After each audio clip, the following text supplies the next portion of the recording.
അടുത്തത് ഏറ്റവും പ്രധാനപ്പെട്ട നമ്മൾ എക്സാം ആളിൽ കുഴക്കുന്ന ഒരു കാര്യമാണ് ബാലൻസ് ഷീറ്റ് എന്ന് പറയുന്നത്. ഒറ്റ സ്ട്രെച്ചിൽ നമുക്ക് പറയാം balance sheet it has liability side and asset side അല്ലേ.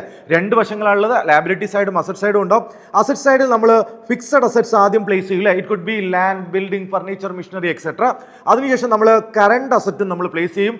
Just like closing stock, particular prepaid expense, then cash in hand, cash at bank, bill receivable etcetera.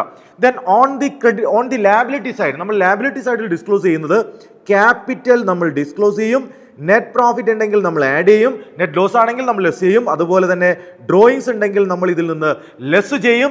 Then total amount outer കോളത്തിൽ നമ്മൾ total amount ഇടും. അതിനുശേഷം bank loan പോലെയുള്ള കാര്യങ്ങൾ ഉണ്ടെങ്കിൽ നമ്മളത് disclose ചെയ്യും. അതിനുശേഷം നമ്മൾ current liabilities, it could B creditors or bills payable or bank over draft. ഇത്രയും കാര്യങ്ങൾ വെച്ച് കഴിഞ്ഞാൽ എന്ത് ചെയ്യണം, ബാലൻസ് ഷീറ്റ് ടാലി ആയിരിക്കണം അല്ലെ. സെയിം എമൗണ്ട് രണ്ട് സൈഡിലും കിട്ടണം. ബിക്കോസ് ദിസ് വിൽ റിഫ്ലക്റ്റഡ്, ഇതിൽ റിഫ്ലക്ട് ചെയ്യുന്ന കാര്യം എന്താടാ, yes asset is equal to capital plus liability എന്ന് പറയുന്ന അക്കൗണ്ടിങ് ഇക്വേഷൻ ആണ് ബാലൻസ് ഷീറ്റിന്റെ ബാക്ക് ബോൺ എന്ന് പറയുന്നത്.